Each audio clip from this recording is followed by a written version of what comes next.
వాక్యాన్ని సరిగా అర్థం చేసుకోలేక దాన్ని నా జీవితానికి తీసుకోలేక ఎన్నోసార్లు పొరబడుతున్నాను. అదే సమయంలో మీరు ఎవరో అనే విషయాన్ని కూడా మర్చిపోతూ నా ఇష్టానుసారంగా నేను జీవిస్తూ ఆనాడు ఏలీ కుమారుల కంటే ఇంకా ఎక్కువగా భయంకరంగా ప్రవర్తిస్తూ అనేక సందర్భాలలో నా మనస్సాక్షి నాకు సరిలేని విధముగా నేను జీవిస్తున్నాను. అట్టి నన్ను మరొక్కసారి సంధించండి, దర్శించండి ప్రభు. ఏ జీవితాన్ని అయితే నాకు ఇచ్చారో ఆ జీవితం నీ చేతిలో ఒక అద్భుతమైన మండుచు ప్రకాశిస్తూ ఉన్నట్టు నీ యొక్క దీపం వలె బాప్తిస్మిచ్చి యోహాను ఎలాగ బ్రతుకుతూ వచ్చాడో, జీవించినట్టు నీ యొక్క పరిచర్య చేసిన కొద్ది దినాలైనప్పటికీ అనేకులను ప్రభు నీ వైపు ఆకర్షించడానికి కొరకై, అనేకులు నిత్యత్వము కొరకై సిద్ధపరచడానికి కొరకై, అనేకులను నీ తట్టు తమ వారి హృదయాలను త్రిప్పటానికి కొరకే వాడుకున్న దేవుడవు నీకే స్తోత్రాలు. బలహీనుడను, చాతకాని వాడను, ఎన్నో పొరపాట్లు కలిగిన నన్ను కూడా నీ చేతులకు అప్పగిస్తుంటున్నాను. సహాయం చేయండి ప్రభా.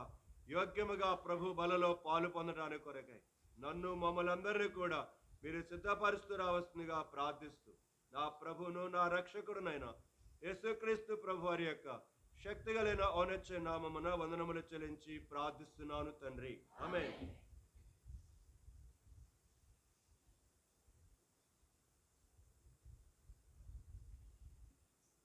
మన భాగాన్ని చదువుకుందాం.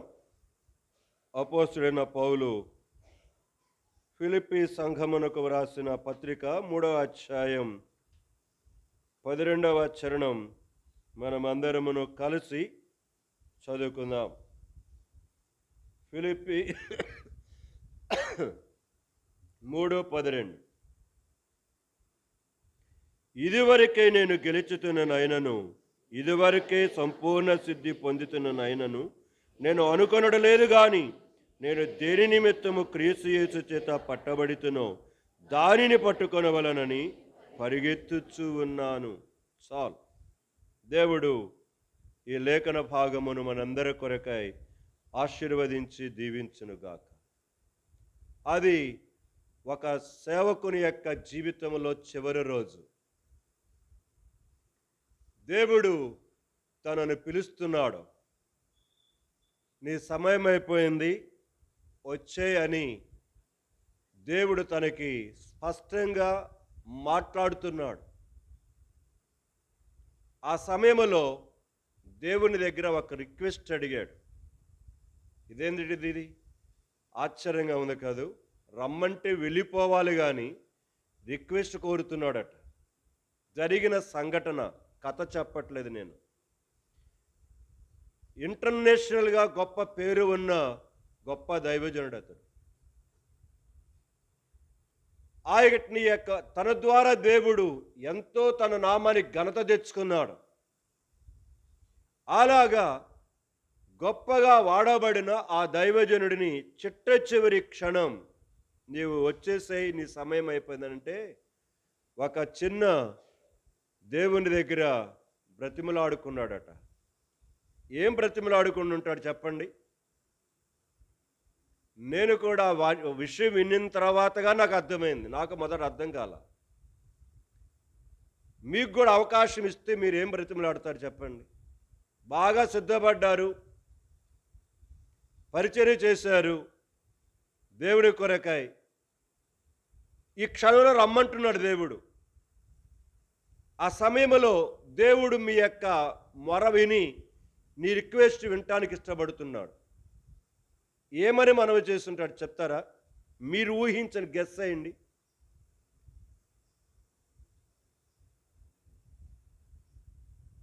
మిమ్మల్ని చూస్తుంటే గత రాత్రి పిల్ల వెంకటరత్నం గారు వాక్యం వింటా కూర్చున్నాను. 11 అయింది పడుకునేసరి, 11 దాటింది.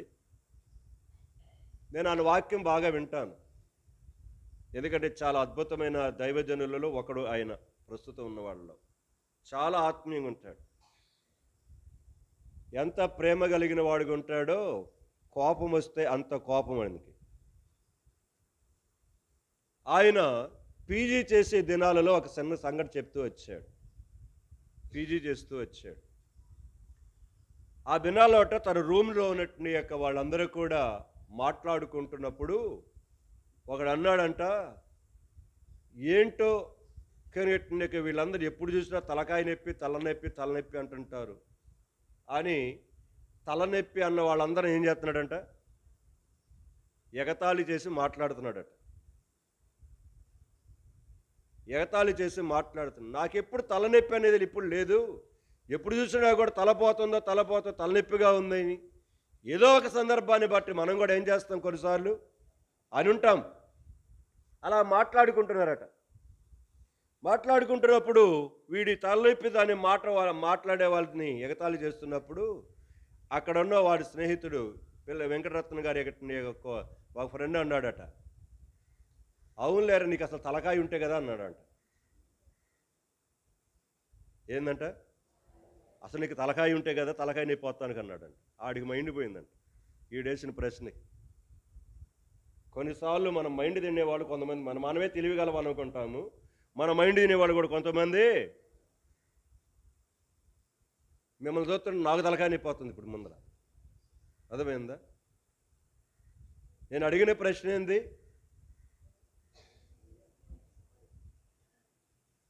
ఒక దైవజనుడు గొప్పగా వాడబడ్డాడు. చివరి క్షణం దేవుడు రమ్మని పిలుస్తున్నాడు, స్పష్టంగా కనబడతా ఉంది, వచ్చే ఇన్ని టైం అయిపోయిందని. బ్రతిమలాడుకున్నాడట. ఏమని బ్రతిమలాడు ఉండొచ్చు? జ్ఞానమా? ఇంకా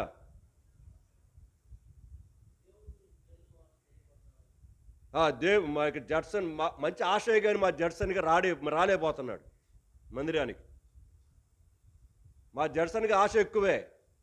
వారకుడికి రాయి అంటే యవనస్తుల కూడికని ఆదివారం వస్తున్నాడు. అందుకని ఒక పాట నేర్పించడానికి ఇప్పుడు వాళ్ళ భార్యను ఏం చేశాడు, తీసుకెళ్ళి వచ్చిందా ఇంటికి? వచ్చిందంట. ఈ వారం అంతా మనవాడు ఏం చేశాడు, వాళ్ళ భార్య చుట్టూ తిరగడం సరిపోయింది. ఎందుకంటే దేవుడు మనకు కొన్ని పాఠాలు నేర్పిస్తాడు. ఎందుకంటే వారకుడికి చాలాసార్లు రమ్మని చెప్పా. జడ్సన్ మంచి తెలియగలాడే, ఆశ ఉంది, కానీ వస్తే బాగా వాడుకుంటాడు దేవుడు. అది అట్లాంటి ఆలోచన చెప్తారని నేను అనుకోవాలా, కానీ మా జడ్సన్ చెప్పాడు. ఆయనట వాగ్దానం చేసి వచ్చాడు ఒక ముసలమ్మకి. ఏమని? ఆయనకి ఏదైనా కొంచెం హెల్ప్ చేసి వద్దామని వాగ్దానం చేసి వచ్చాడంట. ప్రభువా, అక్కడ ఒక ముసలమ్మ ఉంది, ఆమెకు 4 మాటలు చెప్పి ధైర్యపరిచి ప్రార్థన చేసి నా దగ్గర ఉన్నది ఏది ఇచ్చి రావాలనుకున్నాను, కొంచెం సహాయం చేయవా అని అడిగాడంట. వస్తా అప్పుడు అన్నాడట, ఓకే శాంక్షన్ అన్నాడట. వెళ్ళాడు, ఆ ముసలమ్మ దగ్గరికి వెళ్ళాడు, ఆమెను ఆదరించాడు, ప్రార్థన చేశాడు, ఆమెకి ఇవ్వాల్సింది వచ్చాడు, ఇంటికి వచ్చాడు. దేవుడు అతన్ని, మనమైతే ఏం అడుగుంటే వాళ్ళము, మా అబ్బాయి పెళ్లి చూడాలి ప్రభువా, పొద్దున మా నెహెమ్యా వచ్చి కార్డు ఇచ్చిపోతున్నాడు అంటే మీ సావు మీరు సావండి అని. అర్థమైందా? వచ్చేవారు లేరు, వాళ్ళు రారు, ఇప్పుడు బిజీగా ఉన్నారు, అసలు మామూలుగా రారు. ఇప్పుడు రేపు పెళ్ళి అయితే ఎప్పుడు పెడతారు? ప్రియమైన సంఘమా, జ్ఞాపకం చేసుకుందాం. నేను ఎవరిని ఎగతాళి చేయడానికి చెప్పట్లేదు ఈ మాటలు. అతనుకున్న ఆశ, ఆ ముసలమ్మకు నేను వాగ్దానం చేసి వచ్చాను. ఆమె దగ్గరికి వెళ్ళి 4 మాటలు చెప్పి ఆమె ఉన్న పరిస్థితిని బట్టి ఆదరించి ధైర్యపరిచి నేను ఇవ్వాలనుకుంది ఇచ్చేసి వచ్చేస్తానన్నాడు. ప్రియమైన సంఘమా, మన యొక్క ఆశ ఎలాగున్నది? మనము చనిపోబోయే వరకు మన ఇంటెన్షన్, మనలో ఉన్న తపన ఏంటిదండి? అపోస్తలుడైన పౌలైతే, నేను దేని నిమిత్తమైతే రక్షించబడ్డానో దాని కొరకై నా జీవితములో నేను పరుగులెడుతూ ఉన్నాను. నన్ను నా యేసయ్య పిలిచేంత వరకు నేను పరుగులెడుతూనే ఉంటాను ఆ పని కొరకై. ఆయనని గురించి చివరి మాట ఏమని రాయబడుతూ వచ్చింది అపోస్తలుల కార్యముల గ్రంథంలో? తీద్దామా? ఆయన గురించి అపోస్తలుల కార్యముల గ్రంథములో చివరి అధ్యాయములో చివరి వచనములలో ఏం రాయబడింది చూద్దాం. చూడండి, చదువుదాం అందరం కలిసి. 30, 37 చదువుకుందాం. పౌలు 2 సంవత్సరములు పూర్తిగా తన అద్దె ఇంట కాపురముండి తన యొద్దకు వచ్చుచున్న వారందరినీ, ఏందంట ఆ పదాలు అండర్లైన్ చేసుకోండి. తన యొద్దకు వచ్చుచున్న వారినట ఆయన సన్మానిస్తున్నాడంట. ఎక్కడుండి? అద్దింటిలో ఉండి, చెరసాలలో ఉండి. ఆశ్చర్యంగా ఉంది కదూ? అవును. వారి జీవితాలను బట్టి మనం నేర్చుకోవలసినవి కొన్ని కోట్ల కొలది, లక్షల కొలది పాఠాలు ఉన్నాయి బైబిల్ చదువుతూ ఉంటే. కనుక పూర్తిగా తన అద్దె ఇంట ఉండి తన యొద్దకు వచ్చుచున్న వారిని సన్మానిస్తూ వచ్చాడు. ఆ పదం గమనించాలి. సన్మానించడం అంటే ఏంటిది?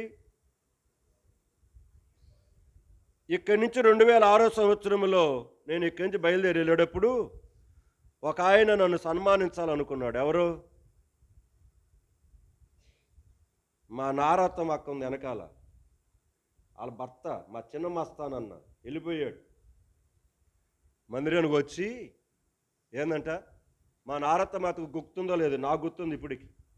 మా కలవరమ్మ, శ్రీగిరమ్మ, మా ఆత్మారావు వాళ్ళ నాన్న వచ్చి ఇక్కడ కుర్చీ వేయించి నాకు ఏం చేశాడు?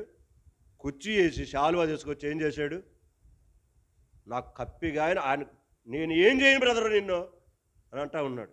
కనుక ఆ విధంగా కుర్చీ వేసి శాలువా వేసి ఏం చేశాడు? సన్మానించుట అంటే వారు చేసిన పనిని. ఇప్పుడు ప్రస్తుతం గత 2 మాసాలు దాదాపుగా ఆంధ్రాలో దాదాపుగా కొన్ని వందల కాదు వేల మంది టీచర్స్ రిటైర్డ్ అయ్యారు. పోయిన 2 నెలల్లో జూన్ జూలైలో దాదాపు కొన్ని వేల మంది టీచర్స్ రిటైర్డ్ అయ్యారు. రిటైర్మెంట్ అయిన వారి యొక్క ఫంక్షన్స్ నేటికి జరుగుతూనే ఉన్నాయి.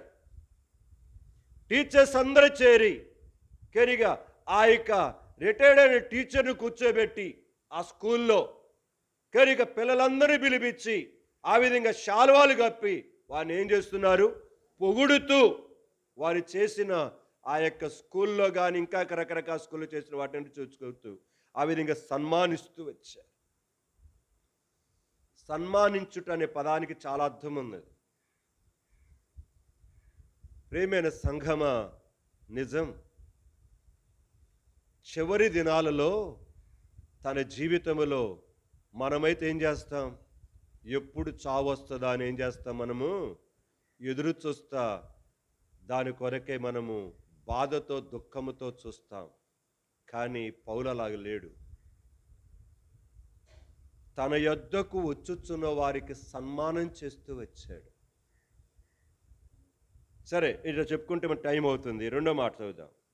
సన్మానించి ఏ ఆటంకము లేక పూర్ణ ధైర్యముతో దేవుని రాజ్యమును గూర్చి ప్రకటించుచు ప్రభువైన యేసుక్రీస్తుని గూర్చిన సంగతులు బోధించుచు. అదండి క్రైస్తవ జీవితం అంటే.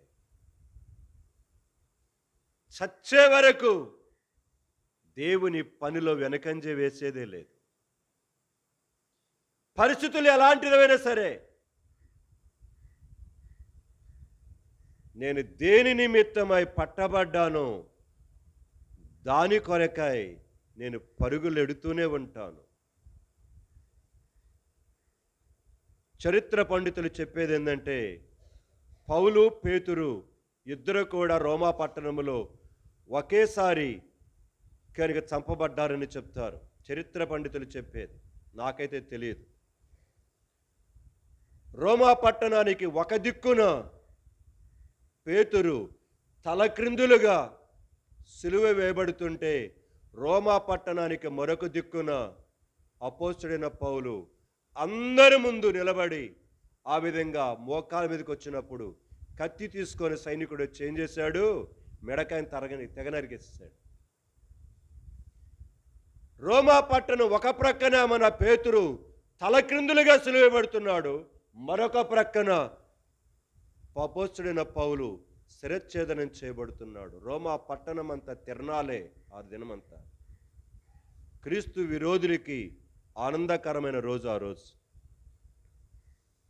అయితే వారు సంతోషముతో వారు తమ ప్రాణములను ఏం చేశారు? పెడుతూ వచ్చారు. దుఃఖముతో కాదు, వేదనతో కాదు. సంఘమా, నేను ఇక్కడ జ్ఞాపకం చేసేది అదే. దైవజనుడు తన జీవిత యాత్రలో చనిపోయే ముందు కూడా ఆ ముసలమ్మకు వాగ్దానం చేసిన మాట నెరవేర్చి రావటానికి కొరకు, పరలోకమునకు వెళ్ళటానికి కొరకాయ అతడు చిట్ట చివరి క్షణములో కూడా ఇష్టపడుతూ వచ్చాడు. ఏది నీ భారం, ఏది నీ బాధ్యత, ఏది నీ ఆశ? పేరుకే రక్షించబడ్డాం, పేరుకే బాప్తిసం తీసుకున్నాం, పేరుకే మందిరానికి వస్తున్నాం, పేరుకే బలలో పాలు పొందుతున్నాం. తృష్ణ ఉన్నదా?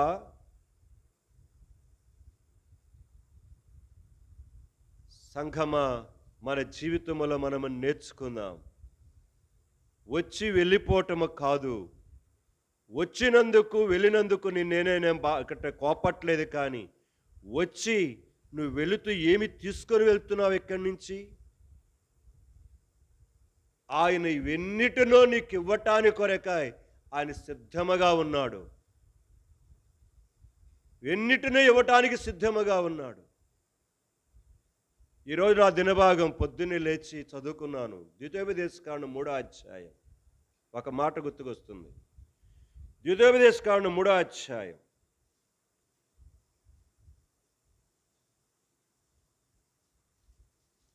చదువుకుందాం అందరం. 22వ వచనం చదువుకుందాం. ద్వితీయోపదేశకాండముల గ్రంథము 22, 3వ అధ్యాయం 22. మీ దేవుడని యెహోవా మీ పక్షముగా యుద్ధము చేయువాడు గనుక వారికి భయపడవద్దని ఆజ్ఞాపించుతిని. 23, 24 కూడా. మరియు ఆ కాలమున నేను యెహోవా ప్రభువా నీ మహిమను నీ బాహుబలమును నీ దాసునికి కనపరుచ మొదలుపెట్టి ఉన్నావు. ఆకాశమందే కాని భూమి ఎందే కాని నీవు చేయు క్రియలను చేయగల దేవుడు ఎవడు? నీవు చూపు పరాక్రమమును చూపగల దేవుడు ఎవడు? ముందల ఇజ్రాయేలు ప్రజలను ధైర్యపరుస్తున్నాడు. చనిపోవడానికి కొరకే దగ్గర పడ్డాయి రోజులు. ఈ అధ్యాయం లాస్ట్ మాటలు అన్నమాట, మోషే యొక్క చివరి మాటలు. అందుకని దీనికి ఆ పేరు వచ్చింది ద్వితీయోపదేశకాండం. అంటే ద్వితీయోపదేశం అంటే రెండవసారి చనిపోయే ముందు ప్రకటిస్తూ ఉన్న చిట్ట చివరి మాటలు. చనిపోబోయే ముందు కానీ కొంతమంది కొన్ని మాటలు చెప్తుంటారు. నేను కనుక సహోదరుడు ప్రార్థన చేయటానికి వెళ్ళామట. మన శుక్రవారం పాటు ఇక్కడ జరుగుతుంటే అభిషేకం వచ్చి నాకు చెప్తూ వచ్చాడు, నేను రమ్మంటుంది సీతారామ గారని. సరే, వాక్యం అవటంతో ఇద్దరం కలిసి వెళ్ళాం. వెళ్ళి కానీ అక్కడ కూర్చున్నాం. నీ అక్కడ నిలబడి నేను ముందుకెళ్ళి ఆమె ఇట్లా చేయి తట్టి సీతారామ గారు అన్నా. కళ్ళు తెరిచింది, కొంచెం పడుకోనే. ఏంటి ఎలాగుందన్నా? ఇట్టంటుంది. అంటే ఏంటి అర్థం? నేను వెళ్ళిపోతున్నాను అని అర్థం. దగ్గరకు వచ్చింది నాకు అని అర్థం. ఇద్దరం ప్రార్థన చేసి మందిరానికి తిరిగి వస్తున్నాం. దారిలో వాళ్ళ కుమారుడు, చిన్న కుమారుడు మాతో పాటు అక్కడ దాకా వచ్చాడు. వచ్చి అంటున్నాడు, ఏమన్నా తెలుసా? అయ్యా మా మనవడికి 5,000 ఇమ్మందయ్యా. ఏందంట? ఇస్తానులే అమ్మ అని అన్నాడంట. అంటే చనిపోబోయేటప్పుడు వారి మాట్లాడే మాటలు మనం ఏం చేస్తాము? వాటిని జాగ్రత్తగా వింటాం. వాళ్ళ కుమారుడు చెప్తున్నాడు, మన నీ యొక్క వాళ్ళ యొక్క రమాసిస్టర్ వాళ్ళకి భర్త కనుక మాట్లాడుతూ వచ్చాడు. ఇక సరే మీరు వెళ్ళండి అని చెప్తే వెళ్ళిపోయినాడు. ఆ విధముగా వృద్ధాప్యములో ఉన్నటువంటి వారికి ఎన్నో రకరకాల మనవాళ్ళ మీద, మనవరాళ్ళ మీద, లేదా ఇంకెవరి మీద తెలిసిన ఆశలు ఉంటాయి, చెప్తుంటారు. ఇక్కడ కూడా ద్వితీయోపదేశకాండం ఏంటిదంటే మరణించక ముందు రెండవసారి ఇజ్రాయేల్ ప్రజలకు ఉపదేశిస్తున్న ఉపదేశం. 22వ వచనములో మాట్లాడుతున్నాడు, మీ దేవుడైన యెహోవా మీ పక్షముగా ఉన్న యుద్ధము చేయవాడు గనుక వారు ఎవరికి మీరేం చేయొద్దు. సో దేవుడు మన పక్షముగా ఉండేవాడు. గత రాత్రి చెప్పా, మన పక్షంగా రెండు రకాలుగా ఉంటాడు. ఇదే 2వ అధ్యాయము 14-15 వచనాలు జ్ఞాపకం చేశాను గత రాత్రి. నేను బుద్ధి తెచ్చుకొంటిని అనే ఒక అంశం మీద ఏమి బుద్ధి తెచ్చుకోవాలి యవనస్తులు చూద్దాం. 2వ అధ్యాయం 14-15. మనం కాదేశు చదువుదామంటే అందరం చదువుదామని అర్థం. బైబిల్ చేతిలో తీసుకోండి, చదవండి. మనము కాదేశు బర్నేలలో బయలుదేరి జెరెదు ఎరుదాటు వరకు అనగా యెహోవాని గూర్చి ప్రమాణము చేసినట్లు సైనికులైన ఆ మనుషులు తరము వారందరూ సేనలో ఉండకుండా నశించు వరకు మనము నడిచిన కాలము 38 సంవత్సరములు. అంతేకాదు, వారు నశించు వరకు సేన మధ్య నుండి వారిని సంహరించుటకు యెహోవా బాహువు వారికి విరోధముగా నీ పక్షంగా యుద్ధాలు చేయటానికి నీ మధ్యలో ఉంటాడు. నీ పక్షంగా నీకు విరోధముగా తన బాహువునెత్తి నేను చంపే వరకు నీ మధ్యలో ఉంటాడు. ఎలాగ ఉండాలని కోరుకుంటున్నావు నువ్వు? 3వ అధ్యాయం 22వ వచనమునకును 2వ అధ్యాయం 14-15 పూర్తి వ్యతిరేకం. 14వ అధ్యాయ సంఖ్యాకాండములో దేవుడు వారితో ప్రమాణించి మోషేతో ప్రమాణం చేస్తున్నాడు. ఈ 10 సార్లు వారు నా మీద సనిగి గొనిగారు కనుక మీ ఇద్దరు కంటే మోషే అహరోనుకు విరోధంగా వారు ఏం చేస్తూ వచ్చారు? తిరుగుబాటు చేస్తూ వచ్చారు. దేవుడు చూసి చూసి చూసి ప్రమాణం చేసేసాడు. ఏమని? యెహోషువ కాలేబులు తప్ప నేను వాగ్దానం చేసిన కానాను దేశంలోనికి ఎవడు కూడా అడుగు. అప్పటి నుంచి 38 సంవత్సరాలకు రాయబడిన చూడండి ఆ మాట.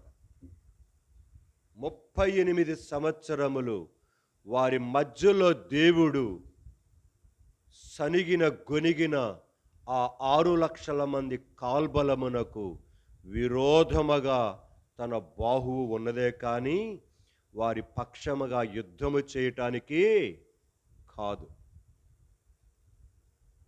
ఈరోజు నీలో, నీ ఇంటిలో, నీ కుటుంబములో, సంఘములో, సమాజములో దేవుడు ఏ విధముగా మన పక్షంగా ఉండాలని కోరుకుంటున్నావు? నీ ప్రవర్తన ఎలాగున్నది? ప్రేమైన సంఘమా, జాగ్రత్త.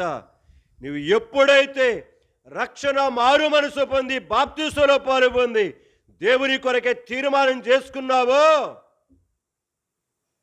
తిరిగిన తిరుగుళ్ళు చాలిక కట్టి పెడితే నీకు క్షేమం, లేకపోతే అదే హస్తం నీకు విరోధముగా నీవు చచ్చేంత వరకు, సంహరించబడేంత వరకు. ఒక మాట చూడనట్లే 15వ వచనములో వారు చచ్చే వరకు ఆయన బాహువు వారికి విరోధముగా నిలిచిందట. అవును, ఈ మధ్యాహ్నం మన జీవితములను మన జ్ఞాపకం చేసుకుందాం. ఆయన చెప్పిన మాట ప్రకారంగా జీవిస్తూ వెళ్ళావా సరి, లేకపోతే వారికి వలె సనుగులు గొనుగులతోటే జీవితం అంతా కాలయాపన చేసుకుంటూ వెళ్ళకపోతే చివరును చచ్చే వరకు దేవుని హస్తం నీకు విరోధంగానే ఉంటుంది. నీ ఇంటికి ఆశీర్వాదకరముగా నీ పక్షంగా ఉండి నీ విరోధితో యుద్ధములు మాత్రము ఆయన చెయ్యడు. కాబట్టి పౌలుకు వలె చనిపోయేంత వరకు మన జీవితంలో మనము దేవుని యొక్క పనిలో ఏం చేద్దాము? నువ్వు ఎక్కడుంటావో నాకు తెలియదు.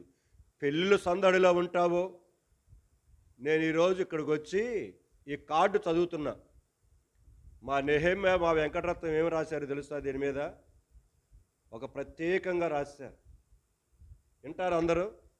వినండి, నేను చదువుతున్నాను. వెనకాల ఈ ఫ్రంట్ పేజీలో రాశాడు, మా బాబాయి పెళ్ళికి సందడి రండి రారండి, జాన్ హైడ్, ఆకాష్. ఎవరు వీళ్ళిద్దరు? మా నెహెమ్యా మనవళ్ళ. ఏందంట పిలుపు? మళ్ళీ చదువుతున్నాను, మా బాబాయి పెళ్ళికి రండి రారండి సందడికి. ఏం ఆదామని వినబడుతుందా? రేపు మీ మనవాళ్ళకి పెళ్లి చేసేటప్పుడు ఏం రాస్తారు చూద్దాం. మా చిన్న వీళ్ళందరూ ఈలాగ పత్రిక నేను ఎప్పుడు చూడలా. మీరు చూశారు ఎప్పుడన్నా? నేనేదో చూడలేదు. ఏంటి మళ్ళీ చదువుతున్నా. మా బాబాయి పెళ్ళికి సందడికి రారండి, ఇట్లు జాన్ హైట్ ఆకాష్. రేపు సందడి చేస్తారు అర్ధరాత్రి దాకా, మా నిద్రలు పోనీయకుండా ధ్యానం తీసి. నవ్వుకోవటానికి చెప్పట్లేదు, ఎగతాళి చేయటానికి చెప్పట్లేదు. మన జీవితం ఎలాంటి వాటి విషయంలో పరిగెడుతుందో చూడండి. ఎట్టి వాటి కొరకై మనము తపన కలిగి పరిగెడుతున్నామో చూడండి. సంఘమా, నేను అడుగుతున్నాను, అదే సందడి యేసయ్య కొరకు ఎందుకు ఉండట్లేదో? ఇందా చెప్తున్న ఆరాధన వర్తమానంలో మా పసన్న నాకు వచ్చిందా? చెయ్యొత్తక్క, ఎక్కడున్నావు? రాలా. అది రాదంట. మా అక్క చెప్పేసింది ఇక్కడి నుంచి, మా రూతో మా అక్క చెప్పేసింది రాదంట ఇవ్వాలి. అసలు అక్కతో అన్నా, ఏమని?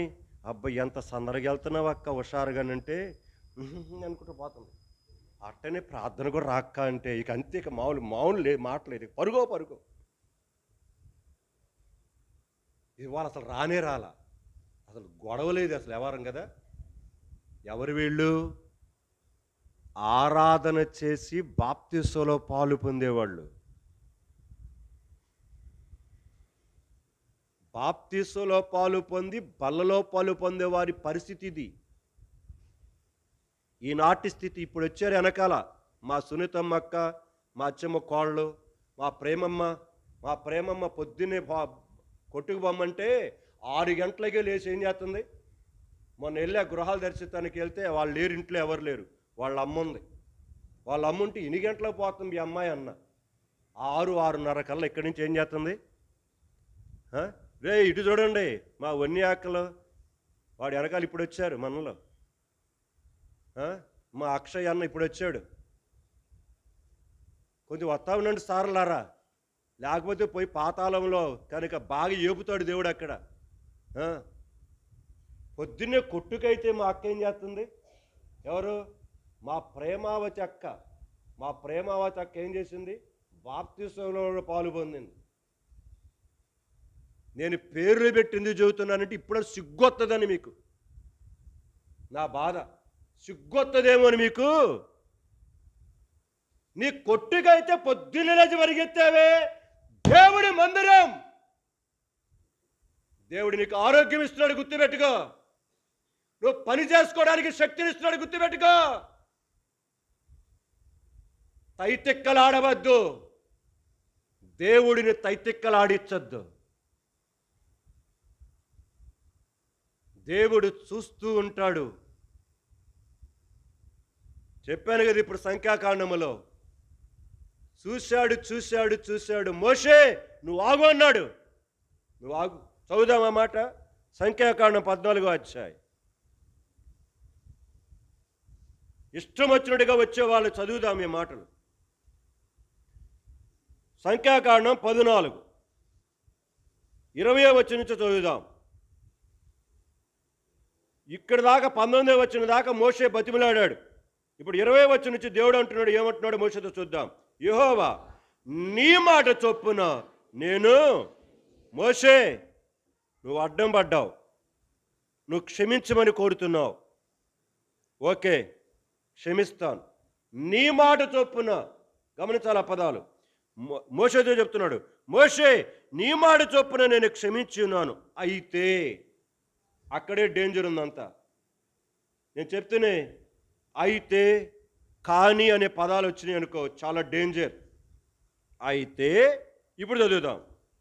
నా జీవముతోడు భూమి అంతయు యెహోవా మహిమతో నిండి ఉండును.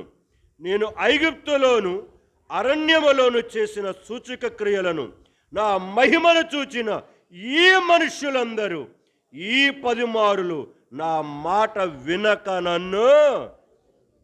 ఇప్పుడు చెప్తున్నాడు, దేవుడి కోపం రగిలింది. గుర్తుపెట్టుకోండి, భర్తకు వచ్చిన కోపము సామాన్యమైనది కాదని రాయబడింది. ఆ మార్గం చదువుదాం. మామూలుగా ఈ లోకములో కట్టుకున్న పెనిమిటి కోపాన్ని గురించి రాయబడిన మాట. పెనిమిటి కోపమే ఇంత ఇదిగా ఉంటే దేవుడి కోపం ఇంకెంత ఇదిగా ఉంటుంది. రండి, సామెతల గ్రంథము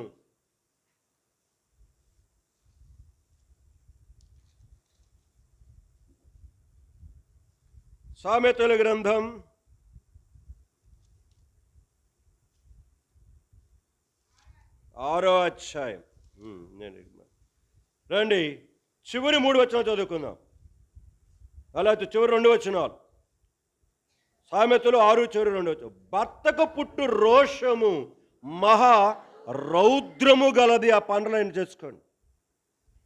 ఈ లోకములో ఉన్న నీ పెనిమిటికి, నీ పెండ్లిలో నీతో జత కట్టబడిన నీ పెండ్లి భర్తకే కలిగిన రోషము మహారౌద్రము గలది. రెండోది అంటున్నాడు, ప్రతీకారము చేయు కాలమందు అట్టివాడు కనికర పడడు. ప్రాయచిత్తమేమైనా నువ్వు చేసినను వాడు లక్ష్య పెట్టడు. ఎన్ని గొప్ప బహుమానములు నీవిచ్చినను వాడు లోకములో ఉన్న నీ పెనిమిటికే నువ్వు ఏం అడిగినా కూడా ఎట్టి పరిస్థితులలో కనికరించడు. అలాగా మిమ్మల్ని భార్య భర్తలుగా పెండిలో ఐక్యపరిచినట్టు యొక్క ఆ దేవుడు ఇంకెలాగుంటాడు అనుకుంటున్నారు? ఇప్పుడు ఇక్కడికి వెళ్దాం, సంఖ్యాకాండకు రండి. లోకములో ఉన్న భర్తకి ఇలాంటి యొక్క కలిగి ఇది ఉంటే 22వ వచనం వెళ్దాం. నేను ఐగుప్తులోను అరణ్యములోను చేసే సూచక్రియలను నా మహిమను చూచిన ఈ మనుషుల పదాలు అండర్లైన్ చేసుకోండి. చూడని మనుషులు కాదు, చూశారు, అనుభవించారు. చూచిన ఈ మనుషులందరూ ఈ 10 మారులు నా మాట వినక నన్ను పరిశోధించిరి. కాగా వారి పితరులకు ప్రమాణపూర్వకముగా నేను ఇచ్చిన దేశమును వారు చూడనే. ఆ మాటలు రాయబడిన విధానం చూడండి. చూడరు అంటే వేరేగా ఉంటుంది, చూడనే. అందుకనే బైబిల్ చదివేటప్పుడు ప్రతి అక్షరం జాగ్రత్తగా చదవమని చెప్పేది. అందుకనే జాగ్రత్తగా చదివితే మనసునికి ఎక్కుద్ది, లోపలికి తన్నుకొని వెళ్తుంది. జాగ్రత్తగా ఉంటాం. దేవుడి విషయములో, దేవుడి కార్యాల విషయములో, మరి ముఖ్యంగా బాప్తిసంలో పాలుపొందిన మనం ఏం చేస్తున్నామో కాస్త ఒళ్ళు దగ్గర పెట్టుకొని మనము ప్రవర్తించటానికి, మాట్లాడే విషయము కానీ, అలంకరణ విషయము కానీ, ఇక రకరకాలుగా. ప్రేమైన సంఘమా, తేల్చి చెప్పేస్తున్నాడు, వారు చూడనే చూడరంతే. After all వాళ్ళేననుకున్నారా? మోషేకి కూడా సీరియస్గా ఇచ్చేసాడు. మనం చదువుకున్న భాగంలో ఇందా చదివాం కదా, 3:22, అక్కడ 23, 24 చదువుకున్నాం కదా. ఇప్పుడు 25 చదువుతారండి.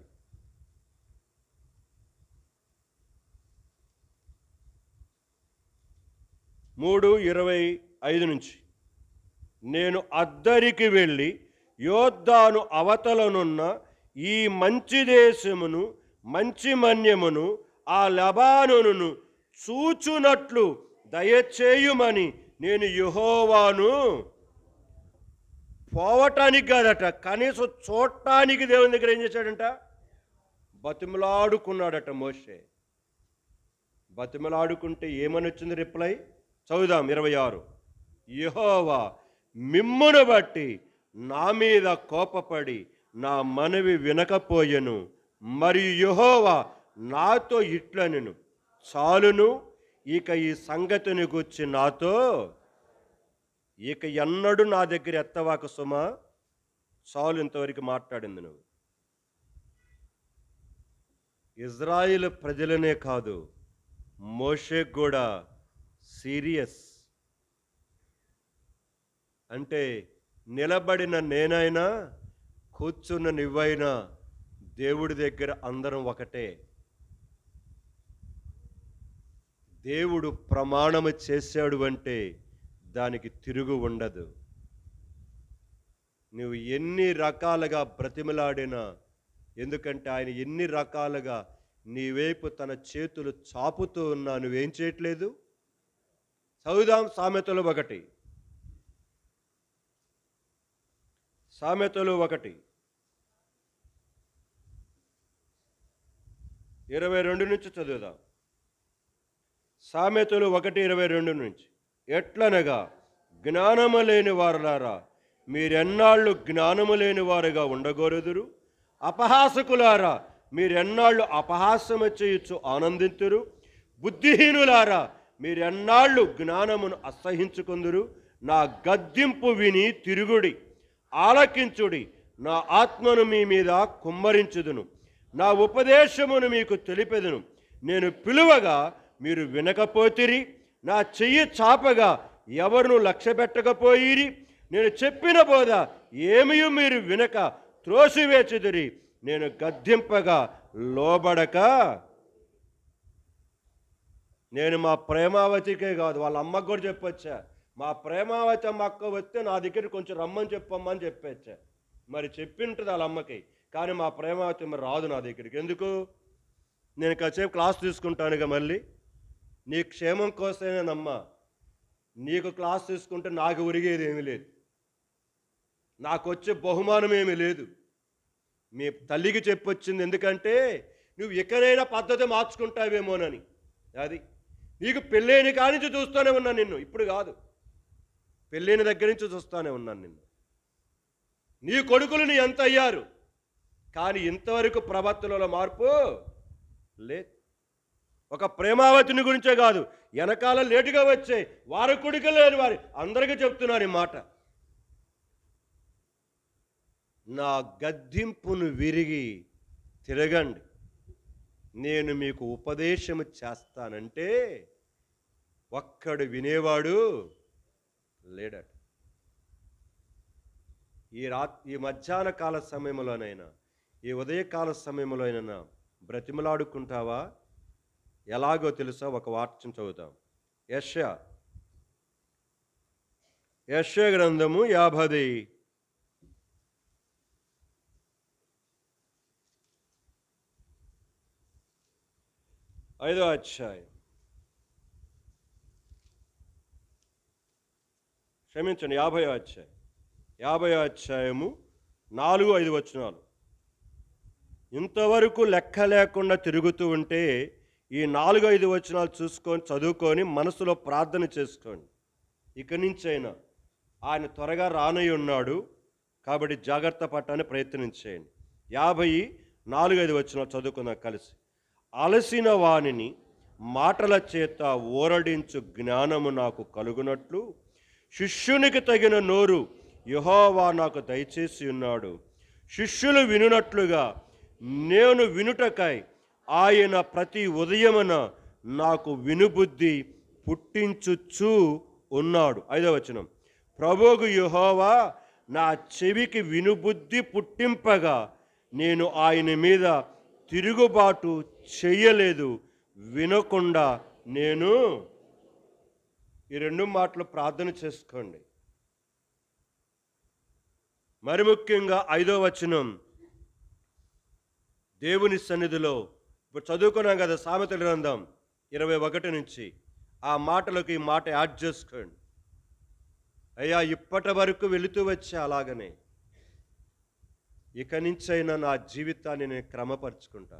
నేను ఒకటే చెప్తున్నాను, నువ్వు ఏ వ్యాపారమన్నా చేసుకో, ఎక్కడన్నా తిరుగు, ఏ వ్యవహారమన్నా చేయి, నీవు, నీ బిడ్డలు, నీ కుటుంబం ఇక్కడ ఎలాగ ఉండాలని కోరుకొని పగటి కలలు కని రాత్రనక పగలనక ప్రయాసపడుతున్నారో దేవుని రాజ్యములో కూడా ఉండటానికి కొరకే ప్రయాస పడకపోతే నీ గొయ్య నువ్వే తవ్వుకున్న దానివవుతావు. నీ గొయ్య నువ్వే తీసుకున్న వాడవవుతావు. ఇంకెవడో కాదు, ఎవరో కాదు. వెళ్దాం, మన భాగానికి వెళ్ళిపోదాం. నేను దేని నిమిత్తమై క్రీస్తు యేసు చేత పట్టబడితినో దానిని పట్టుకోవాలని నేను పరిగెడుతున్నానని చెప్తూ వచ్చిన పౌలు చిట్ట చివరి దినము వరకు తన దగ్గరకు వచ్చిన వారిని సన్మానిస్తున్నాడు, వారిని ఉపదేశిస్తున్నాడు, వారికి బోధ చేస్తూ వచ్చాడు. అలాగా తన జీవిత యాత్ర ముగించి తాను వెళ్ళిపోయాడు పరలోక రాజ్యానికి. అయితే ఈ వాక్యాన్ని ఆధారం చేసుకొని మన మత్తయి సువార్త 5వ అధ్యాయం 6వ వచనములో ఉన్నాం.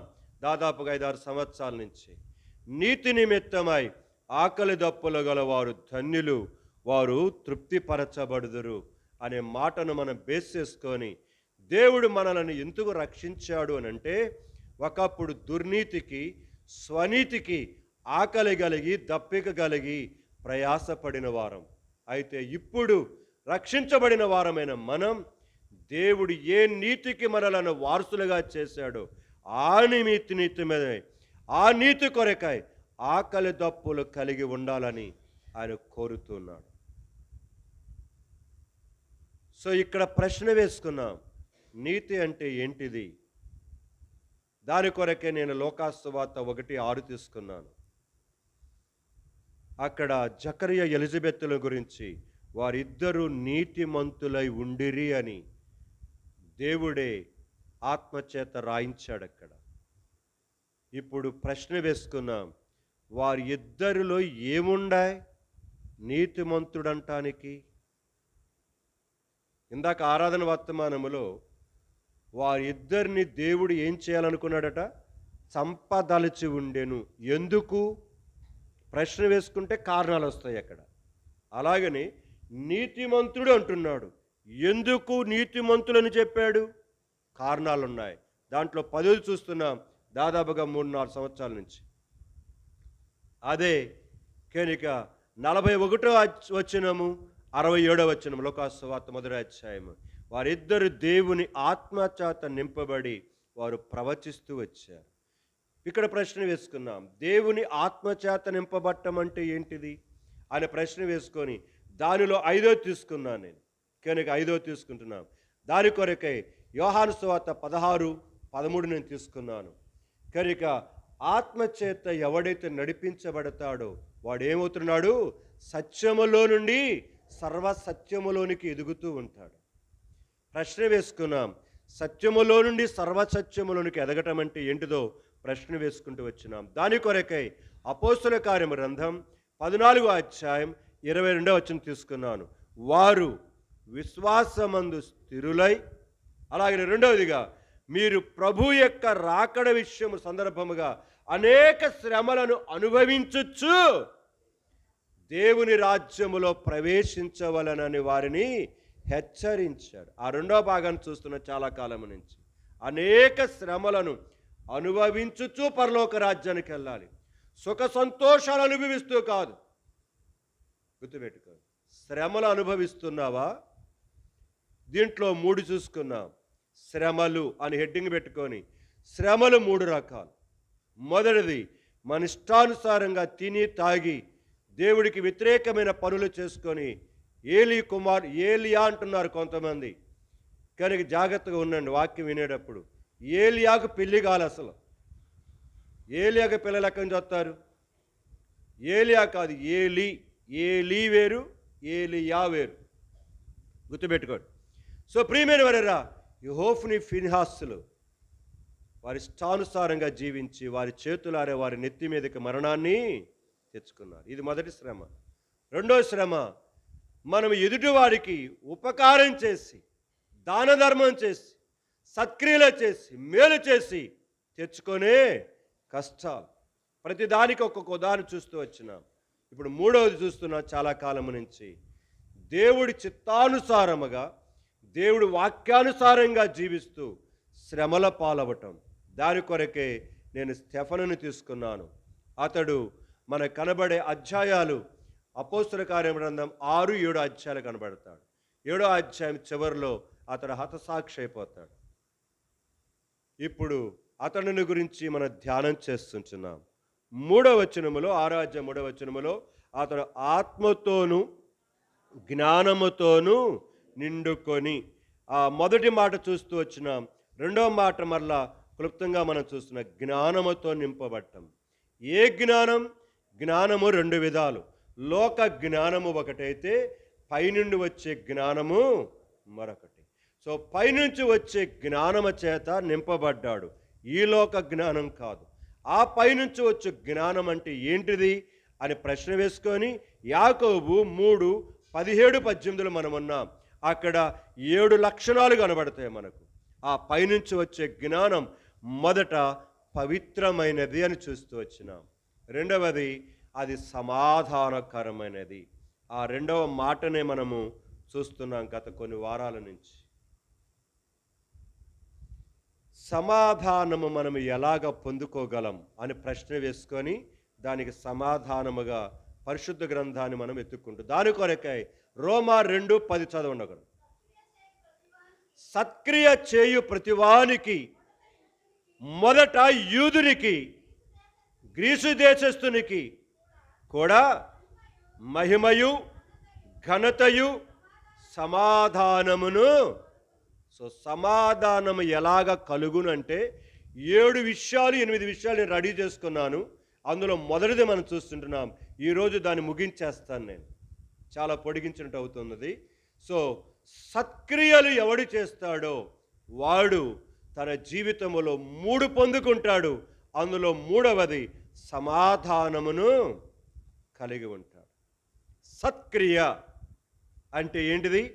మంచి పనులు, ఎదుటివారికి క్షేమం కోరి మేలు చేయటము, అవి విషయాలు మనం చూస్తున్నాం. ఇప్పుడు కనుక 2-3 వచనాలు చూసుకొని కనుక ముందుకు వెళ్ళడానికి ప్రయత్నం చేద్దాం. మొదటిగా రోమీ రాసిన పత్రిక 12వ అధ్యాయం 13వ వచనం ఒక చదవండి. రోమీ రాసిన పత్రిక 12:13 వచనం. జాత గమనించాల మాట. దేవుడి మందిరములో కూర్చుని మనమందరం, బాప్తీసులో పాలు పొందిన మనమందరం, మరి ముఖ్యంగా బలలో పాలు పొందిన మనమందరం జాతి గుర్తుపెట్టుకోవాల్సిన మాట. పరిశుద్ధులందరూ, పరిశుద్ధులమైన మనమందరం కూడా పరిశుద్ధులమైన వారి యొక్క అవసరతలలో పాలు పొందుచు శ్రద్ధగా ఆతిథ్యమిచ్చుచు, పరిశుద్ధుల అవసరతలలో పాలు పొందుచు, ఆ పదాలు గమనించాలి. అందుకని నేను చెప్పేది, ఖాళీ టైం చూసుకొని ఒక్క 10 నిమిషాలన్నా నీ బజారులో, నీ ప్రక్కన బజారులలో పరిశుద్ధులుగా పిలువబడుతున్న వారు, సంఘములో ఉన్నవారు, అవసతులలో ఉన్నవారు ఎంతోమంది నీ కళ్ళ ఎదుట కనబడుతున్నారు. వెళ్ళు అని చెప్పింది అందుకొని పరిశుద్ధుల అవసరతలలో, ఆ పదాలు గమనించారు. దేవుడు అపోస్తులైన పౌలు ద్వారా రోమా సంఘముతో మాట్లాడుతున్నాడు. ఈనాడు మన జీవితంలో, సంఘములో మనం ఎలాగున్నాం, మనం ఎలాగుంటున్నాం? యాకోబు పత్రిక 4వ అధ్యాయం చివరి వచనం అనుకుంటాను, చూడండి. యాకోబు పత్రిక 4 చివరి వచనం. కాబట్టి మేలు అయినది చేయ నెరిగియుండియు అలాగున పరిశుద్ధుల అవసరతలను ఎరిగిన వాడవయుండి, మేలు చేతనయుండి ఎరిగిన వాడవయుండి, అలాగు చేయని వానికి ఏమి కలుగును? పాపాన్ని మోటేసుకుంటున్నావని అర్థం. నువ్వు చెబుతున్నా కూడా నువ్వు వెళ్ళి కనీసం పరామర్శించడానికి కానీ, ప్రార్థన చేయటానికి కానీ, పరిశుద్ధుల అవసరతలలో పాలు పంపులు పొందడానికి కానీ నువ్వు చెయ్యట్లేదంటే కారణం ఏంటిది? పాపాన్ని ఏం చేస్తున్నావు? కూర్చుకుంటున్నావక్క. పాపాన్ని సమకూర్చుకుంటున్నావన్నా. పాపములను పరిహరించాడు క్రీస్తు శిలువ రక్తముతో. కానీ పాపముల నుండి పరిహరింపబడిన మనము మరలా ఏం చేస్తున్నాము? ఒక్కొక్కటి తెచ్చుకొని మన ఒడిలో జాగ్రత్తగా మనం చేసుకునే పనులేవి, ఎవరో చేస్తున్నాయి కాదు. ఒక్కసారి మన జీవితాలను పరిశీలన చేసుకుందాం. గలతీ 6వ అధ్యాయం 8 నుంచి అనుకుంటాను, చదవండి, లేదా 9 నుంచి కానీ. మేలు చేయుట యందు విసుకక. ఎన్నో వచనం? 9వ వచనం, చదవమ్మ. మనము అన్నాడు. మనం అంటే అర్థమైంది, గలతీ సంఘస్థులు, తాను పౌలు. మనము కర్మేలులో ఉన్న నిలబడిన నేను, రక్షించబడి బాప్తిసంలో పాలు పొంది ప్రభు బలలో పాలు పొందుతున్న నీవు, మనమందరము చదురా, మేలు చేయుట యందు. గమనించాల పదాలు. విసుకొస్తుందా నీకు? అసలే చెరసాలలో ఉన్నాడు, సంఖ్యలు వేసేసేసారు, బయటికి రావటానికి వీలు లేదు పౌలుకి.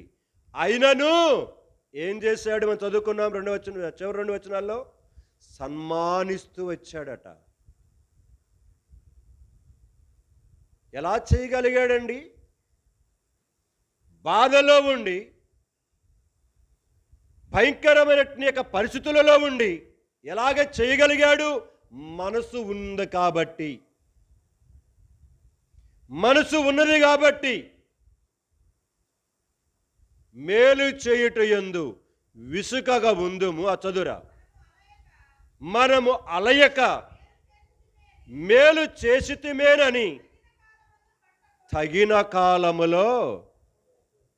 కొంచెం పలుకుతారా గట్టిగా? ఏం కొద్దామట? ఈ మాట చదువుతుంటే 2 కొరింథీ 8వ అధ్యాయం ఒక వచనం గుర్తుకొస్తుంది. రండి, 2 కొరింథీ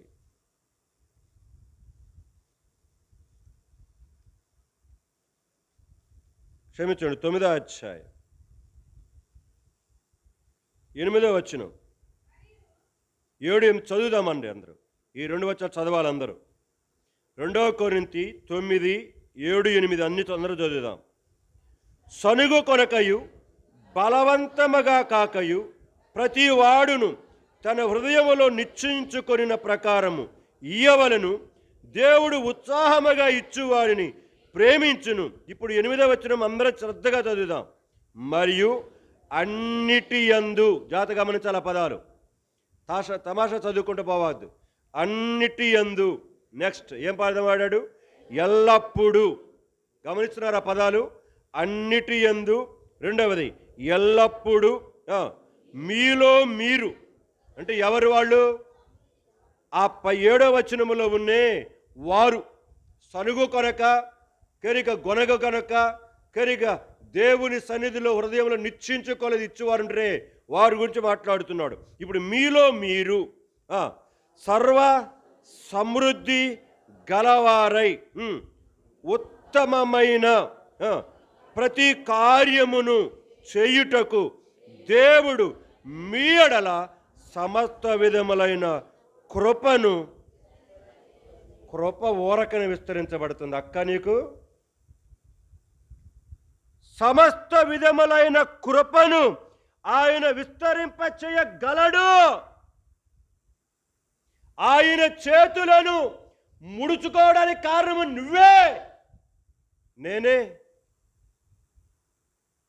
సమస్త విధములైన కృపలను నీ విషయములో నా విషయములో విస్తరిస్తాడట. వాక్యం అది, నా మాట కాదు. సంఘమా, మేలు చేయుట యందు విసుకవద్దు. మనము అలాగుని చేసితిమేని మన జీవితంలో దేవుడు తగిన కాలములో మనకేం చేస్తాడు? మన జీవితం యొక్క ప్రతి అవసరతను చూస్తాడు. సంఘమా, ఎక్కడెక్కడ ఎవరెవరు ఏ విధముగా చేస్తున్నాం? 6వ వచనములో ఒక మాట ఉంది అక్కడే, 6వ అధ్యాయం 6వ వచనం కలిపి, వాక్యోపదేశము పొందువాడు వాక్యము ఉపదేశించువానికి. ఆ పదాలు మరి తీయండి, అందరు తీయండి, అందరు తీసి అందరు చదవాలి. గలతీ 6:6 చదవండి, స్టార్ట్ చేయండి.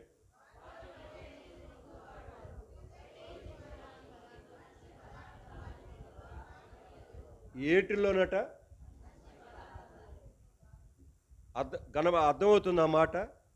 వాక్యోపదేశము పొందుతున్నావు నీవు.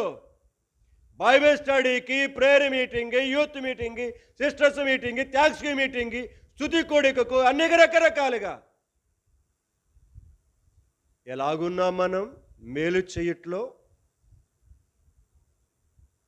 ఎలాగున్నాం? సంఘమా, మరి ముఖ్యంగా పరిశుద్ధులందరి ఎడల అన్నాడు రోమా 12:13. సో సంఘమా, సత్క్రియలు మనము చేసినట్లయితే, మేలు చేసినట్లయితే విసుకక తగిన కాలములో దేవుడు మనకు ప్రతిఫలమే కాదు, నెమ్మదిని, సమాధానమును, ప్రశాంతతనిస్తాడు. ఇది ఎరుగక చాలామంది వారి జీవితంలో వెళ్ళిపోతున్నారు. సత్క్రియలు ఎవరెవరికి ఎలాగున చేస్తూ వచ్చారు అనే విషయాలను మనము చూస్తున్నాం కాదు. ఈరోజు కూడా కొద్ది మందిని క్లుప్తంగా చూపించి నేను ముగించడానికి కొరకై సాధ్యమైనంత ప్రయత్నం చేస్తా. సమాధానము ఎలాగ వస్తుందో రెండవ కారణం వచ్చే ఆదివారం జ్ఞాపకం చేస్తా, స్టార్ట్ చేస్తాను. సో మొదటి భాగముగా సత్క్రియల వలన మన సమాధానాన్ని పొందుకుందాం. మొదటి విషయం రండి, 2వ అధ్యాయం నిర్గమాకాండము 2వ అధ్యాయం. ఇక్కడ సందర్భం మీకు జ్ఞాపకం చేస్తాను. మోషే పెద్దవాడైపోయాడు. పెద్దవాడైపోయిన తర్వాత తన ప్రజల యొక్క బాధలను చూడటానికి వెళ్ళాడు. వినండి, జాగ్రత్తగా వినండి. 2వ అధ్యాయంలో సందర్భం చెప్తున్నాను మీకు. పుట్టాడు, పెద్దవాడైపోయాడు. ఇప్పుడు తన ప్రజలైన ఇజ్రాయేలు ప్రజలు పడుతున్న బాధలు చూస్తున్నప్పుడు ఒక ఐగుప్తీయుడు ఇజ్రాయేలుడిని ఏం చేస్తున్నాడు? కొడుతున్నాడు. దాన్ని చూచి ఇజ్రాయేలు ప్రజలుడైనటువంటి యొక్క ఈ మోషే కూడా ఐగుప్తుని కొట్టి చంపేసి గుంట తీసి గుంటలో పూడ్చిపెట్టేస్తాడు. అంటే తన ప్రజల విషయంలో మోషేకి ఎంత రోషం ఉందో మీకు అక్కడ అర్థమవుతుంది. ఎంత పౌరుషం కలిగి ప్రవర్తిస్తున్నాడో అర్థమవుతుంది. అలాగని చంపేయమని చెప్పడానికి కూడా చెప్పట్టదన్నమాట. రెండోసారి అలాగని మళ్ళీ చూడటానికి వచ్చినప్పుడు ఇద్దరు ఇజ్రాయేలు ప్రజలు కొట్టుకుంటున్నారు. ఇప్పుడు ఏం చేయాలో అర్థం కాక వాళ్ళ దగ్గరికి పోయి అన్నాడు, ఏంట్రా మీరిద్దరు అన్నాల తమ్ముళ్ళేగా, మీకేమైందంటే వాడు అన్నే అన్నాడు. రేయ్ జాగ్రత్త, మొన్న ఐగుప్తుని కొట్టి చంపి పూడ్చిపెట్టింది నేను చూడలేదనుకున్నా, నేను చూసా. నీవెవడు మా మీద న్యాయం తీర్చడానికి? నోరు మూసుకొని పో, నోరు మూసుకొని అవతలకు పో. ఈ సంగతి ఎప్పుడైతే బయటపడిందో మోషే ఏమైనాడు? భయపడి పారిపోయాడు. ఎక్కడ దాకా పారిపోయాడు? మిద్యానుకు. రండి, అక్కడ ఒక మాట చూద్దాం. ఇప్పుడు పారిపోయి ఎక్కడున్నాడు? 15వ వచనం చదువుదాం. 2వ అధ్యాయం నిర్గమాకాండం 15వ వచనం. ఫరో ఆ సంగతి విని మోషేను చంపచూచిన గాని మోషే ఫరో ఎదుటి నుండి పారిపోయి మిద్యాను దేశములు నిలిచిపోయి ఒక బావి యొద్ద కూర్చుండెను. పరిగెత్తి పరిగెత్తి పరిగెత్తి మనడు ఏమైపోయాడు? అలసిపోయాడు. ఎవరు పరిగెత్తింది? అవును, మీరు ఆ మాట చెప్తారు, నాకు బాగా తెలుసు. రాణి కుమారుడు. ఎవరు? అంతేనా కాదా? మోషే కుమార్తె తన కుమారుడిగా మోషేని ఏం చేసింది? పెంచుకున్నది 40 సంవత్సరాలు. ఐగుప్తు యొక్క భోగభాగ్యములను అనుభవించిన వాడు. ఐగుప్తు సామ్రాజ్యం అంతట్లో ఫరో తర్వాత నెంబర్ 2 ఎవరు అనంటే మోషేనే. మోషే అంతటి వాడు పారిపోయి అలసిపోయి అక్కడ ఒక బావి ఉంటే బావి దగ్గర కూర్చున్నాడు. ఇక్కడ మోషే చేసిన ఒక చిన్న సత్కార్యము చూడటానికి వరకు వచ్చాము ఇక్కడికి. అలసిపోయి కూర్చున్నప్పుడు ఏం జరిగిందో చూద్దాం. 16వ వచనం. మిద్యాను యాజకునికి 7 కుమార్తెలుండిరి. వారు వచ్చి తమ తండ్రి మందకు పెట్టుటకు నీళ్లు చేది తొట్లను నింపుచూ ఉండగా, అక్కడ మిద్యాను అనే ప్రాంతంలో ఒక యాజకుడు ఉన్నాడు. ఆయన కోతులు ఎంతమంది అంట? 7. ఈ మధ్య ఒక ఇంటికి వెళితే మన గ్రామంలోనే, మన పల్లెలో జరిగిన సంగతి. సరే చాపేశారు, కూర్చున్నాను. గృహాలు దర్శించినప్పుడు కూర్చున్న తర్వాత వాళ్ళ కూతురు కూడా ఉంది అక్కడ. కూతురు ఉన్నారు, కూతురు పిల్లలు ఉన్నారు.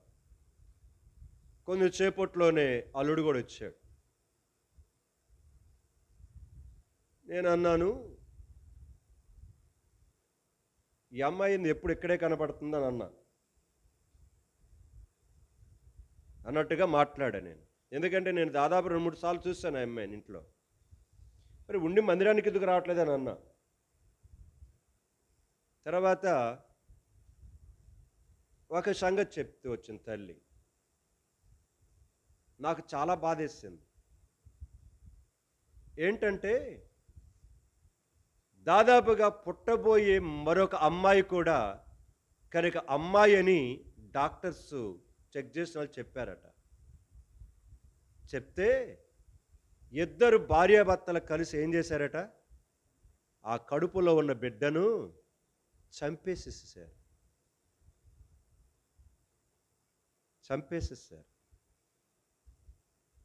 కనుక అలాగా కొంచెం బాగులేక ఇంటికి వచ్చింది. నాకు సందర్భం తెలిసిన తర్వాత చాలా బాధేసింది నాకు. ఎవరిని చంపేసింది? కడుపులో ఉన్న ఆ బిడ్డను. నేను అన్నాను వెంటనే, చంపటానికి మీకు ఎవడిచ్చాడు అధికారం అన్నా. అమ్మాయో అబ్బాయో ఎవరినో దేవుడిస్తున్నాడు. నీ చేతనైతే ఏదైనా చేసుకో, కానీ కడుపులో ఉన్న బిడ్డను చంపటం ఏంటిది? అంటే మనాళ్ళు తెలిసి చేస్తున్నారంటారే, తెలియక చేస్తున్నారంటారు ఇదంతా. అంటే అంత నీ ఇష్టమే.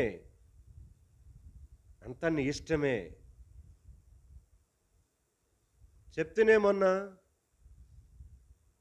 మా బంధువుల ఇంట్లోనే జరగట్న మా అమ్మ చెబుతుంది ఇంటికి వెళ్ళిన తర్వాత.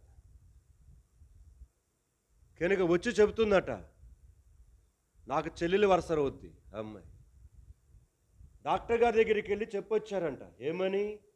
రేపు మంచి రోజు కాబట్టి మా కోడలకి రేపేం చేయండి? ఆపరేషన్ చేసి అబ్బాయో అమ్మాయో ఏంటి తిన్నన్నారు. అంటే వీళ్ళు పోయి ఎవరికి చెబుతున్నారు? ఎవడు చెప్పాడు? ఆడెవడో చెప్పాడు, ఆ చపల మాటలాడు, ఆ పనికి మాలని ఎదవా ఆడు చెప్పాడు. ఏమని? కనుక ఈరోజు కానీ మీ అబ్బాయి పుడితే ఏముంటుంది? సరైన లగ్నం కాదు, శుభ గడియలు కాదు, మంచి గడియలు కాదు. ఒకవేళ పుడితే మీరు కానీ ఆ శాంతి చేయడానికి ఏమవుతుంది? మీకు దాదాపుగా 1,00,000 రూపాయలు ఖర్చులు అవుతాయి. కాబట్టి శుభగడియ కాదు, రేపు మంచి. ఈడికి తెలిసినట్టు బొంద, ఈడి బతుకుడికి తెలియదు, వీడు ఎప్పుడు చస్తాడు వీడికి తెలియదు, వీడు కొంప ఎప్పుడు కూలొద్దో వీడికి తెలియదు. వీడు ఎవరు చెబుతున్నాడు? పుట్టబోయేవాడి గురించి. తెల్లారి వచ్చి అప్పుడు హాస్పిటల్ తీసుకొస్తే అప్పుడు ఆపరేషన్ చేసి డాక్టర్ గారు కూడా ఏం చేశాడంట? ఎవరు చేస్తుంది?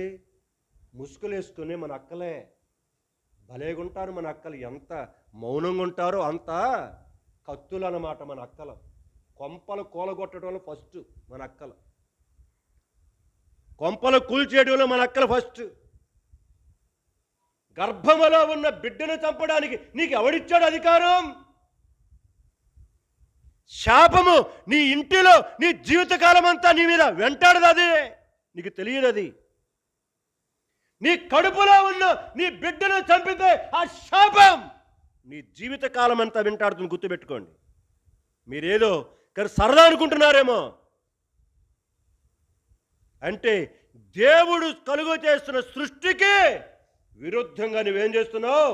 నువ్వేదో తెలిసిన వాడవగా దానగా ప్రయాసపడుతున్నావు. జాగ్రత్త, జాగ్రత్త. దేవుడు ఏది చెయ్యాలనుకుంటున్నాడో చెయ్యనివ్వండి దానిని. నువ్వెవరు మధ్యలో అడ్డు పెట్టడానికి? నువ్వెవరు అంటే మధ్యలో అడ్డబట్టడానికి? ఒకరికి ఎంతమంది ఇత్రో యొక్క మిద్యాను యాజకుడికి 7 కూతుళ్ళు.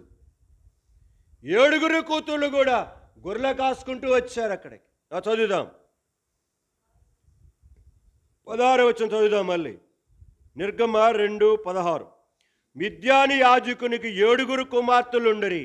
వారు వచ్చి తమ తండ్రి మందకు పెట్టుటకు నీళ్లు చేది తొట్లను నింపుచూ ఉండగా 17వ వచనం. మంద కాపరులు వచ్చి వారిని తోలివేసిరి. మంద కాపరులు వచ్చి ఏం చేశారంట? వాడి పని వాడు చూసుకోవచ్చు కదా, వీళ్ళని తోలటం దేనికి? అంటే ఆడాలనేక, వారు ఏం చేయలేరనే కదా. ఈ యొక్క 7 తరిమేసేశారంట వాడు. ఈ సంగతంతా ఎవరు చూస్తున్నారు? అక్కడ అలసిపోయి కూర్చున్న మోషే చూస్తున్నాడు. మోషే ఏ వస్త్రాల్లో ఉన్నాడు? రాజరికమైన వస్త్రాల్లో ఉన్నాడు. ఐగుప్తు రాజు యొక్క కుమార్తె యొక్క కుమారుడు కదా, కాబట్టి ఆ వస్త్రాలలో ఉన్నాడు అక్కడ కూర్చొని. చదువుదాం వచనం 17. మంద కాపర్లు వచ్చి వారు తోలివేసిరి. అప్పుడు మోషే లేచి వారికి సహాయం చేసి మందకు నీళ్లు పెట్టెను. ఎవరి మందకు నీళ్లు పెట్టారు? ప్రశ్న అర్థమైందా? ఎవరి మందకు నీళ్లు పెట్టారు? రాజకుమార్తె యొక్క కుమారుడైన కనుక నెంబర్ 2 రాజైన మోషే ఆడవాళ్ళది మేపుకుంటూ వచ్చిన ఆ యొక్క గొర్రెలకు ఏం చేశాడు? దీనిలో మీకేం కనబడుతుంది చెప్పండి? ఇక్కడ ఏం కనబడుతుంది? అతనిలో ఉన్న ఆ తగ్గింపు జీవితము కనబడుతుంది. రెండవది, ఆడవాళ్ళని కూడా కనికరించకుండా తరిమివేస్తూనే వాళ్ళ మీద కోపము వచ్చింది ముందల. తర్వాతగా ఆ ఆడవాళ్ళు తరిమివేయబడితే వారి దగ్గరకు పిలిచి వారి గొర్రెలను దగ్గరకు తెప్పించి వారికి సహాయము. వాళ్ళేమని అడిగారా? వాళ్ళేమని అడగలే. అయితే అక్కడ ఉన్న పరిస్థితిని చూసిన వాడై తన రాజకుమార్తె యొక్క కుమారుడునని అనిపించుకుంటున్న గొప్ప స్థితిలో ఉన్నా తనలో సహాయము చేయవలనన్న ఆ ఒకే ఒక మనస్సు. ఎన్ని గొర్రెలున్నాయో మనకు తెలియదు. ఆ దినాలలో సంపద ఏంటిదో తెలుసా? సంపద లెక్క ఏంటిది చెప్పండి? యోబు గ్రంథం 1వ అధ్యాయం. యోబు గ్రంథము 1వ అధ్యాయం చదువుదాం మొదటి నుంచి. యోబు గ్రంథము 1:1 నుంచి చదువుదాం. ఊజు దేశమందు యోబు అను ఒక మనుషుడు ఉండెను. అతడు యథార్థవర్తనుడు, న్యాయవంతుడునై దేవుని యందు భయభక్తులు కలిగి చెడుతనమును విసర్జించినవాడు. అతనికి 7 కుమారులు 3 కుమార్తెలు కలిగిరి. అతనికి 7,000 గొర్రెలను, 3,000 కనిటిని యొక్క ఒంటెలను, 500 జతల ఎడ్లను, 500 ఆడు గాడిదలను కలిగి బహుమంది పనివారును అతనికి ఆస్తిగా ఉండెను గనుక తూర్పు దిక్కు జనులందరిలో అతడే గొప్పవాడుగా. ఆ దినాలలో జనుల యొక్క ఆస్తి ఏదంటే ఒంటెలు, గొర్రెలు, గేదెలు, గాడిదలే. ఆ దినాలలో డబ్బు కాదు. ఇప్పుడు 7 కుమార్తెలు కాస్తున్నారంటే ఎన్ని గొర్రెలు ఉంటాయో ఒకసారి ఊహించండి. ఆ మిద్యాని యాజకుడి యొక్క 7 కుమార్తెలు వాటిని ఆ బావి దగ్గరకు తోలుకొని వచ్చారంటే ఎన్ని గొర్రెలు ఉంటాయో చూడండి, ఆలోచించండి. అలాంటి యొక్క ఆ పరిస్థితులలో అలసిపోయిన మోషే, నిందతోటి అవమానముతోటి పరిగెత్తుకుంటూ వచ్చిన మోషే, హత్య చేశాను అన్న ఒక దోషారోపణ చేత మనస్సాక్షి చేత కొట్టబడుతూ పారిపోయి వచ్చిన మోషే, బాధలో ఉన్న, శ్రమలో ఉన్న ఆ 7 కుమార్తెల యొక్క తీసుకుని వచ్చిన ఆ గొర్రెల యొక్క అక్కరతను ఏం చేస్తున్నాడు? తీర్చుచూ ఉన్నాడు. ప్రేమైన సంఘమా, మన జీవితాలను మనం ఒక్కసారి పరిశీలన చేసుకుందాం. ఎంత అద్భుతమైన సత్కార్యం చేస్తూ వచ్చాడు మోషే అక్కడ. ఎంత అద్భుతంగా జరిగిస్తూ వస్తున్నాడు. ఒక్కసారి పరిశీలన చేసుకో, ఒక్కసారి జ్ఞాపకం చేసుకో. దేవుని సన్నిధిలో మొదటిదిగా మోషే చేసిన సత్కార్యం. ఇది చదువుతుంటే ఇంకెవరు గుర్తు రావాలి మీరు? రెప్కా గుర్తుకు రావాలి. ఎక్కడుందో రెప్కమ్మ? ఆదికాండము 24లోకి వెళ్దాం. ఆమె చేసిన సత్కార్యం చూద్దాం. నాకు అనిపిస్తూ ఉంటుంది, వీళ్ళు చదువుతూ ఉంటే సత్కార్యములు చేయటములో నీకంటే నేను ఇంకా ఎక్కువ చేయాలి, నీకంటే నేను ఎక్కువ చేయాలంటూ ఉన్నారు. పోటీ పడుతున్నట్టున్నారు వీళ్ళు చూస్తుంటే. నా చదువుతుంటే వాళ్ళు చేసిన పనులు. మోషే చేసింది అంత గొప్పగా ఉందనుకుంటే ఇప్పుడు రెప్కాను చూద్దాం రండి. 24వ అధ్యాయం 15 వచనం చదువుదాం. 15 నుంచి. అతడు మాటలాడుట చాలింపక ముందే అబ్రహాము సహోదరుడైన నాహోరు భార్యయగు మిల్కా కుమారుడైన బెతీయేలుకు పుట్టిన రిబ్కా కడవ భుజము మీద పెట్టుకొని వచ్చెను. ఆ చిన్నది మిక్కిలి చక్కనది, ఆమె కన్యక, ఏ పురుషుడును ఆమెను కూడలేదు. ఆమె ఆ బావిలోనికి దిగిపోయి కడవను నీళ్లతో నింపుకొని ఎక్కిరాగా ఆ సేవకుడు ఆమెను ఎదుర్కొనుటకు పరిగెత్తి ఆ కడవలో నీళ్లు కొంచెము దయచేసి నన్ను త్రాగనిమ్మని అడిగాను. గమనించాలి 17వ వచనములో అడిగింది ఏంటి అతడు? గమనించ 17వ వచనం. నీ కడవలో నీళ్లు కొంచెము దయచేసి నన్ను తాగనిమ్మని అడిగాడు కదా. ఇప్పుడు ఆమె ఏ రిప్లై ఇస్తుందో చేస్తుందో చూడండి. కొంచెము నీళ్లు అడిగాడు ఆయన. 18వ వచనములో ఆ సత్కార్యం చూద్దాం. 18వ వచనం. అందుకు ఆమె, అయ్యా త్రాగుమని చెప్పి త్వరగా తన కడవను చేతి మీదకి దించుకొని అతనికి దాహమిచ్చెను.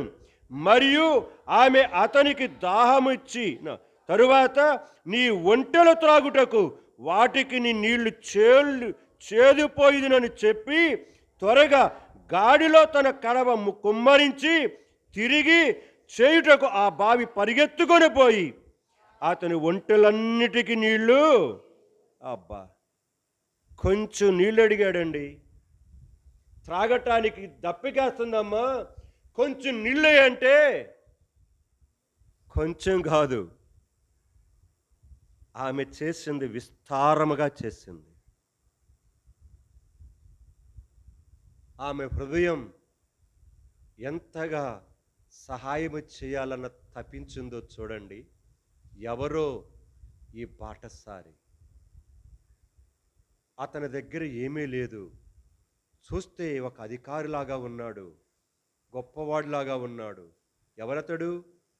ఇంటి యొక్క పెద్దదాసుడు. పెద్దదాసుడు అంటే మై అఫీషియల్ అనమాట. దాదాపుగా ఆ దినాల్లోనే అబ్రహాము దగ్గరట కొన్ని వేల మంది పని వాళ్ళు ఉన్నారట. 100 మంది కాదు, వేల మంది. ఆ వేల మంది పని వాళ్ళందరికీ ఎవడు? ఇడు నాయకుడు, హెడ్ అన్నమాట. అలాంటి ఇంటి పెద్ద దాసుడు కొంతమందిని తీసుకొని కొన్ని ఒంటెలు తీసుకొని వస్తూ ఉంటే మోకాళ్ళు నిన్నటి యొక్క ఒంటెలకు అతనికి పోయటమే కాదు, వాటన్నిటికిని పరిగెత్తుకొని పోయి చెంగు చెంగున పరిగెత్తుకొని పోయి ముంచటము తీసుకురావటం పోయటం, ముంచటము తీసుకురావటం పోయటం సామాన్యం అనుకుంటున్నారా? చెప్పుకున్నంత ఈజీ కాదు ఆ పరిచర్య, చెప్పుకున్నంత ఈజీ కాదు ఆ సత్కార్యం. ఇక్కడ కూర్చున్న ఓ నా ప్రియమైన సహోదరుడా సహోదరి, మన సత్కార్యాలు ఎలాగున్నాయి?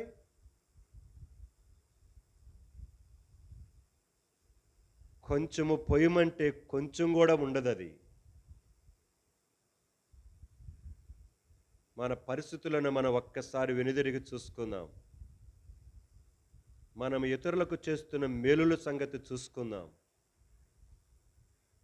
నీవు ఇతరులకు చేస్తున్నావంటే ఎవరికి చేస్తున్నట్లు? నీ దేవునికి చేస్తున్నట్టు గుర్తుపెట్టుకో.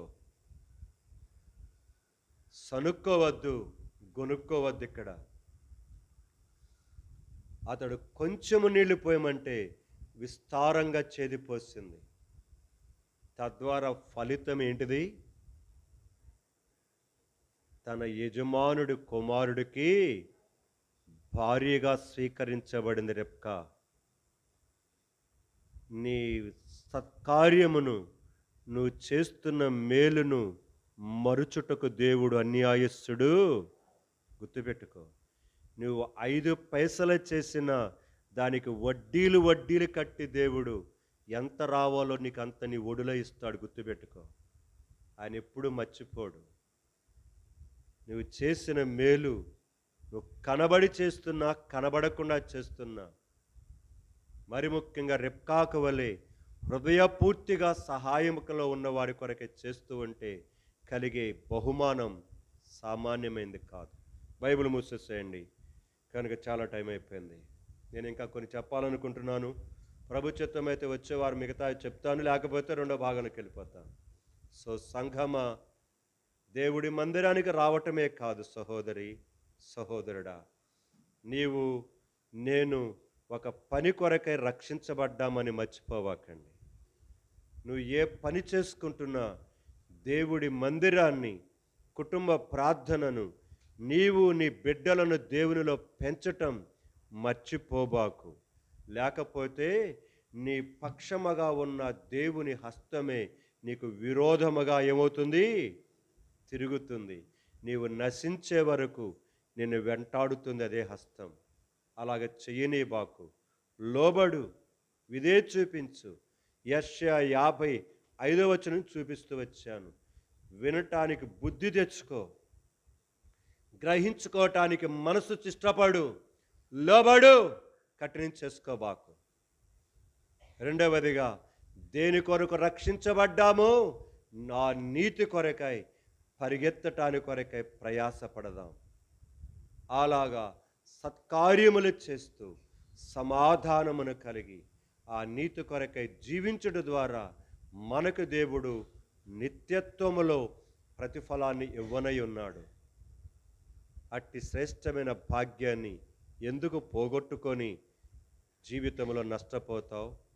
ఒక్క నిమిషం మనమున్న స్థలములోనే నీ బైబిల్ నీ చేతిలోకి తీసుకొని నీవు ఎలాగ కూర్చొని ప్రార్థనలోనికి ఒక్క నిమిషం పరిశీలన చేసుకొని ప్రార్థనలోకి వెళ్దామా?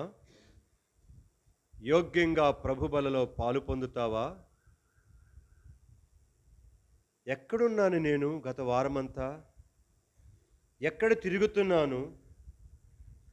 నాకు ఈ లోకములో అనేక వాటి విషయాలను హుషారా, ఆ ఆసక్తి దేవుని కొరకు ఉందా? దేవుని కార్యాల కొరకు ఉందా? దేవుని కొరకై ఆ సందడి ఉందా నాలో? ఆ ఉల్లాసము ఉన్నదా? సందడి అంటే సంతోషం అని అర్థం. అక్కడ లేకపోతే ప్రమాదములో ఉన్నావు. నీకు నీవే, నాకు నేనే గుంటను తీసుకుంటున్నాం. గుర్తుపెట్టుకోండి. కఠినం చేసుకోవద్దు. దేవుడు చూస్తూనే వెళ్ళిపోతున్నాడు అనుకోబాకు. అదిగో ఇందా చదువుకున్నాం, సంఖ్యాకాండం 14వ అధ్యాయములో మోషేతో చెప్పేసేసాడు, ప్రమాణం చేసేసేసాడు. వారిలో ఒక్కరు కూడా యెహోషువ కాలేబులు తప్ప కానానుకు అడుగు పెట్టరని చెప్పాడు. ఎస్, ఆ ప్రమాణము నెరవేర్చబట్టాని కొరకై వారికి విరోధముగా 38 సంవత్సరాలు దేవుని హస్తం వారి వెంటాడుతూ వచ్చింది. వారందరినీ కూడా నశింపచేసేసింది. ఆయన ప్రమాణమును వెనక్కి తీసుకోలేదు. ఎందుకంటే వారు ఇంకా అలాగనే బ్రతుకుతూ వచ్చారు. ఎందుకు అలాగ బయలైపోతావు? లోబడలేవా? విధేయత చూపించలేవా? ఇంకెంతకాలం ఇలాగని జీవిస్తావు? ఒక్క నిమిషం పరిశీలన చేసుకుని యోగ్యంగా ప్రభు బలలో పాలు పొందుదాం.